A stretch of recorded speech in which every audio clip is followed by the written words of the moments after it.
Hello, it's the one and only guy Johnny, Coach Johnny, and I'm here with 5D Transformations, and I wanted to talk about something that's very interesting and do a deeper dive into the mind of a narcissist and really into their experience.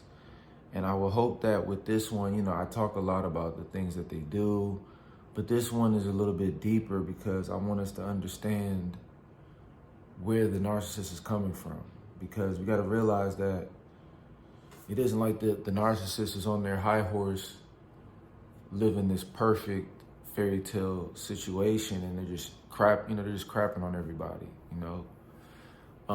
we got to look in and be like, what is the thing going on with them that's causing them to exhibit these kind of behaviors, And there's a lot of people in the world right now with narcissistic tendencies. We all, to a degree, are on a scale of narcissism. Like, we all are very self-focused for the most part to some degree, because that's just a part of survival, but at the same time, there's a spectrum, like, for example, we all experience anxiety to some degree, not everybody, I can't speak for everybody, but most people experience sadness at times, but it doesn't mean they're always sad. Like, we wouldn't diagnose them as depressed just because you've experienced depression at times or sadness at times. It begins to become depression when you take that identity on and you're consistently exhibiting that behavior for long periods of time. So that's the difference with a narcissist that we would call a narcissist versus somebody that has, natural, like slight narcissistic tendencies.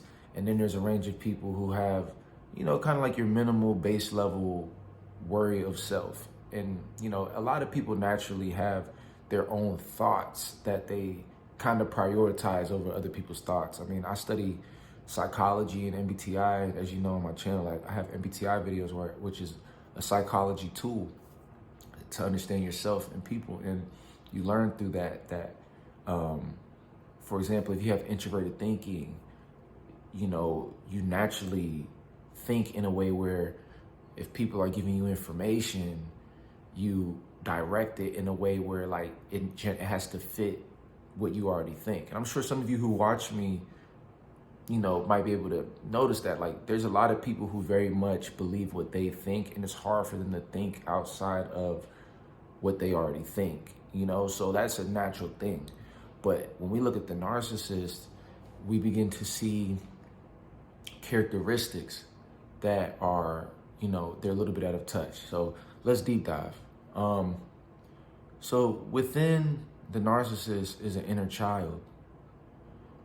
We all were once a child. And growing up as a child, there's desires we had, there's things we wanted, and then there were good experiences, and then there were negative experiences throughout childhood and becoming a teenager to an adult. And we've all experienced moments that were very positive, but a lot of us have had experiences, and most of us have had experiences that were very negative, traumatic experiences in a lot of cases, pain points, triggers, moments that made us feel shocked or afraid or scared or disappointed, feelings of neglect, feelings of not being enough, feelings of doubt and confusion. The feelings of disappointment add up. The scars, the inner scars that you can't see on the skin, that we all have within us, is something that we share with humanity. It's something that we share being humans, So with the narcissist, you're looking at somebody that has some pain points, that has some inner, triggers, inner disappointments that have gone unresolved. And the main difference between the narcissist and someone that isn't narcissistic on that spectrum is that the narcissist doesn't want to look at those pain points. And a lot of the time, that comes from an ego that they created to protect themselves so that they don't have to experience that pain again, right? It's meant to protect themselves when that pain trigger hits them within. Because feelings, they occur within. So if you have feelings of negativity, if you experienced a really negative feeling, and you haven't identified what the cause of that was, all you want to do is get away from that feeling. And so let's say you were that kid who used to get made fun of and when you were in second grade. And so let's say in third grade, you decided, I'm gonna become the tough kid. Anybody that talks about me, I'm punching them in the face. So then somebody talks about you in third grade and you punch them in the face and you get kicked out or you get in trouble, you get suspended, you come back and then you notice nobody talks about you anymore. So now you're like, okay, this is my persona now. I have to keep giving this energy of like, if you talk about me, I'm going to punch you in the face. And you keep carrying that identity. And then you go to fourth grade, fifth grade, sixth grade. And now people are like, they don't bother you. You become a tough kid. People respect you. And then you begin to build your identity around this tough persona. So let's say you grow up through middle school, adulthood, and you're continuing to push this persona. You're the bully, you're the tough kid. And people, and that's what gives you your power. And then you keep doing this and you become this super, aggressive or type of, or quote unquote, hyper, just hyper masculine type of energy that you give off. And then you begin to, realize that that's just what you are, right? So then let's say you become an adult and then you meet people in the world and people don't know that you got beat up as a kid. They don't know that you got made fun of as a kid. So they're looking at you as this grandiose, tough guy, but what happens is this person just built an ego around their pain. So there's nothing wrong with building a persona to protect yourself. But the thing is, most people who go through that aren't on the higher spectrum of narcissism, they have an ability to let that go, to balance it out. There's a humbleness that they're like, okay, that's what I had to do as a kid. But if you go through your personal growth journey, you might experience having more compassion, having more balance, having more discipline to control your anger. Because you'll realize, like, man, when I punched that kid, that wasn't the right thing to do. You might experience guilt. You might experience, confusion. Like, man, I can't keep doing this. You might have tried to do it through fourth grade. You got in trouble. Fifth grade, you got kicked out. And you're like, all right, I need to change my behavior around. I need to work on myself. And then you begin to learn, okay, let me be a little bit more compassionate. Let me have more self-control, because that's not how you do things. So you have a balance now. It's like, okay, I did what I did to protect myself, but now I realize that's not the answer to everything, right? Well, what I just described is what the narcissist generally is missing. In a situation with the narcissist, you're generally looking at somebody who, once that worked, they built on it and they built the character around that. And when people pointed to the fact that, like, why do you get so mad so easy? Why are you so triggered? They shut them out. What do you mean? Like, that's not the case. Like, I'm not busy about nothing. Or, you don't know nothing. And it's like, have you been hurt? It's like, what are you talking about? I've been hurt. You've been hurt. How dare you? It becomes this thing where they feel attacked, because when you point them to their pain points so they can heal, they view that as a threat, because now you're trying to force them to deal with the emotion that they hated. So we can apply this in so many different directions. The person that didn't get enough attention built a persona of grandiosity or of a grandiose persona, because I don't even know if grandiosity is a word. But they built a grandiose persona. They built this persona that manages and controls everything in order to protect that kid. You know, you might have somebody that is very rude, but you don't realize that that person, when they were a kid, lived in a household where everybody was very mean and very like witty and like disrespectful to one another. So they had to be the best at it, you know, and that's how they felt like they protected themselves. And everybody has their little thing that they did to protect themselves. You notice that narcissists tend to be very successful and reach certain heights of success. And that's all because they're building, you know, their persona and their success as a mechanism to protect the child from second grade, you know, or whichever moment.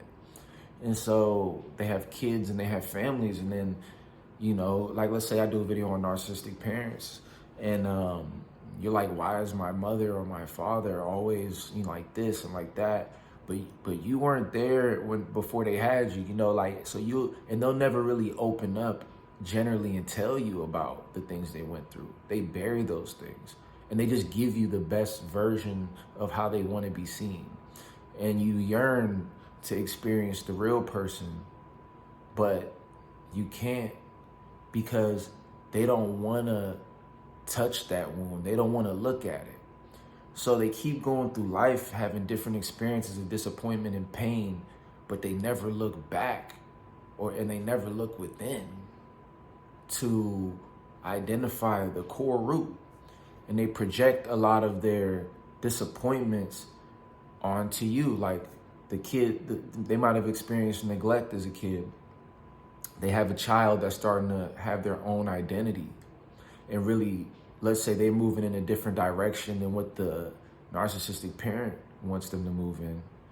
And you're like, why are they so mad? Why are they so negative towards what I'm trying to do? Why are they not supportive? Why are they trying to bring me down?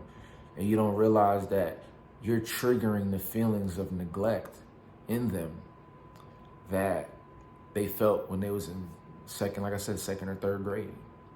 So you start to realize that the person that they're projecting this negativity on, which seems to be you, and you feel like the target of this attack, you know, but you don't even realize that it's not even you who they're projecting all of this negative energy on. It is you, but it's not even you who's the source point that they're really arguing with.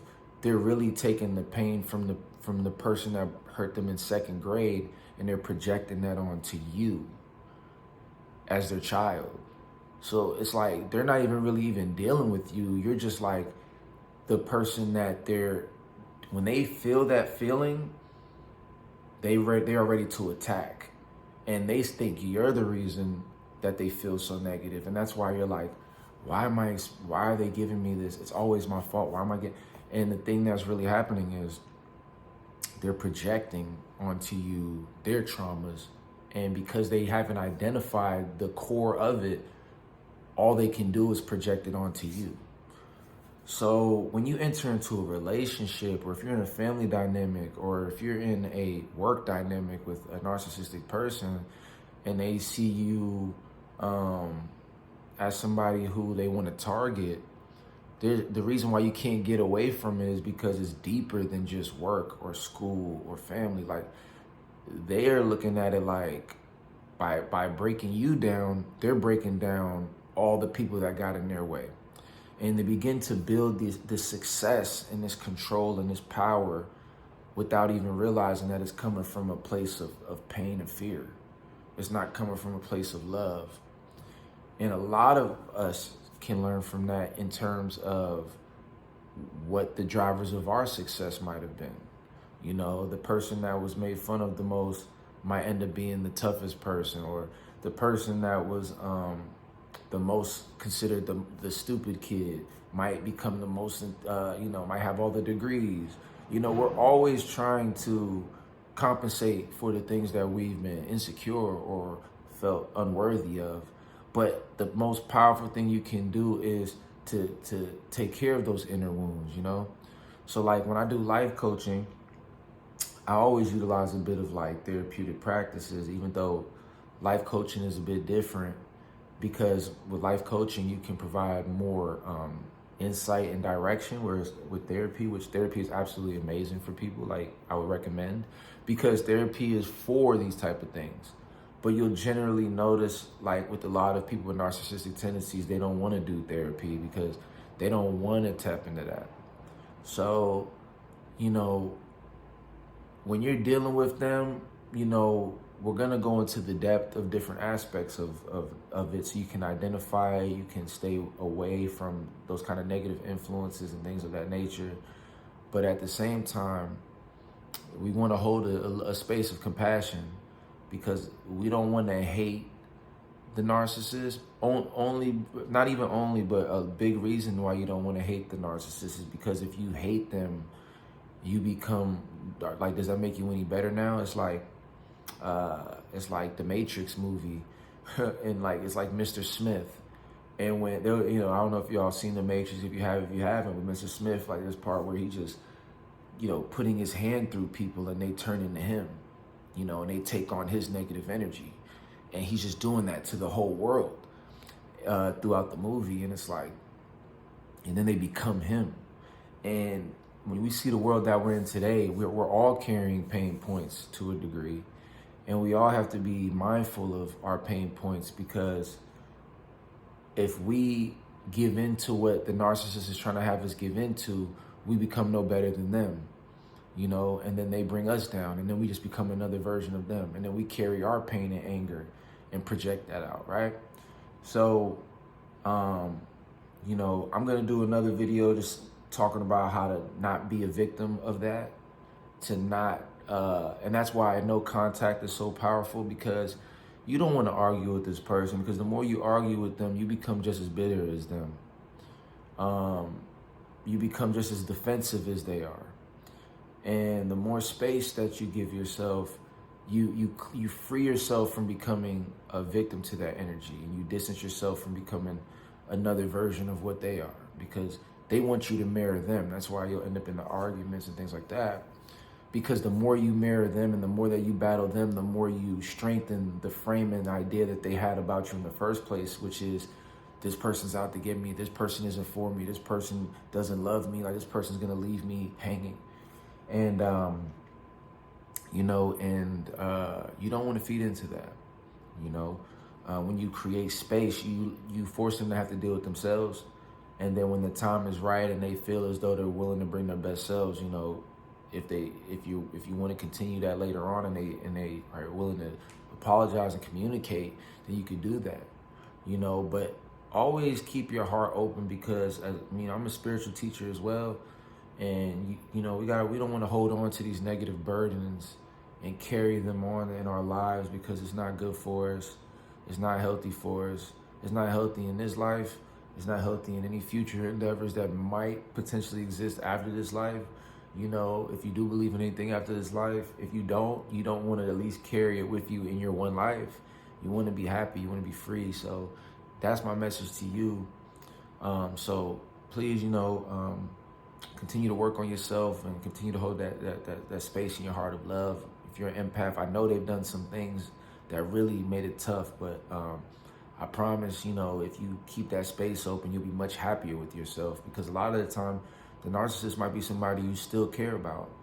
It might be a parent, you know, you still love your parent. It might be a cousin, it might be a brother, it might be a sister, it might be an ex, it might be somebody you're in a relationship with now. Create the space, because you can't fix somebody that doesn't want to be fixed, but you can still hold a space for them of love from a distance. Pray for them, send good energy their way. Or you can be like, I ain't got really the energy to do that. That's okay. Just at least if you're taking a space from them, you're not arguing and bringing them down and exhibiting negative behavior. So aside from that, make sure to like and subscribe, man. I really appreciate everybody that's been liking and subscribing. Make sure to leave a comment. Let me know what you think about what I talked about. There's some great teachers that have touched on things like this. You got Eckhart Tolle and a lot of good like people who talked about like pain bodies and things like that. Shout out my boy Jason. We had a great convo that really inspired this. And you know, shout out Robert Greene with his book that I read recently. That was really good. I actually didn't even read the whole thing. I'm actually still like starting to read it, but that was cool. I watched the interview that he did, and it was real good. So with that being said, man, thank y'all for listening. Make sure to like and subscribe. I got more videos coming for you all daily. And you already know, man. We'll talk soon. Peace.